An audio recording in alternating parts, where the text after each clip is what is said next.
and welcome. Just continuing from where Richard left off.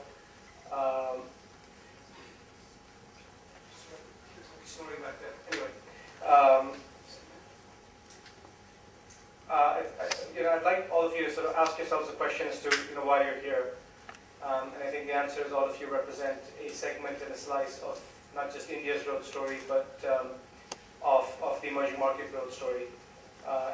Just by way of introduction, my name is Nikhil Bahel. I had the corporate finance practice for Elegare out of London, I have the privilege of spending about 2 weeks a month in India. Privilege in many ways, but also taxing in many others. But there's an investor pool that sits in the developed world that is flush with cash and continues to look for growth opportunities. And I think what the AIM market provides uniquely is a conduit to help you to help connect that capital with the growth that you guys have to offer. So why list in London, and why should you consider AIM?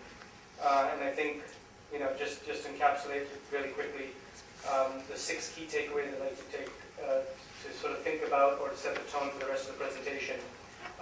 First and foremost, London is a global capital for international equity assets. Richard touched upon this in on his slides, and I'll show you a slide just to back that up. Number 2, as a market, AIM has been consistently outperforming other major markets, including Hong Kong, FTSE main board, Bombay Stock Exchange, Sensex. Number 3, AIM offers excellent access to capital for growth, and this is obviously a key element as it relates to all of you here. 4th, AIM is truly an international market, and we'll go into a little bit of what that means for you in specific. Number 5, AIM supports a diverse range of core sectors. And number 6, AIM provides access to the leading institutional investor base that you guys should think of as strategic public partners. So turning to point number 1, London, to Nalin's point earlier, actually, I started my career on Wall Street in New York as well, and about 10 years ago, New York really was sort of the center of finance. And this chart, which shows London housing the world's largest pool of international equity assets, was a little bit skewed the other way. New York was actually much greater than London is today. But over the last 7-8 years, you've kind of seen the systemic shift due to all the geopolitical issues that have been taking place. And I think in the foreseeable future, you'll see this trend only intensify, and you'll see more assets continue to be based out of London for all the reasons that Richard sort of highlighted as well, the geographic reasons, the regulatory reasons, but also you've seen a flight of Middle Eastern money out of the US, which now finds itself either in Dubai, but increasingly also in London. And if you can see sort of across the investor base, all forms of institutional investors, whether you look at banks, investment advisors, or pension funds and insurance, pretty much in all categories, London is well ahead of the peer group. And really, if you take New York out of the mix, the others are fairly shallow in their reach. AIM as a market consistently outperforming other major markets. As I mentioned, you can look through this slide in detail.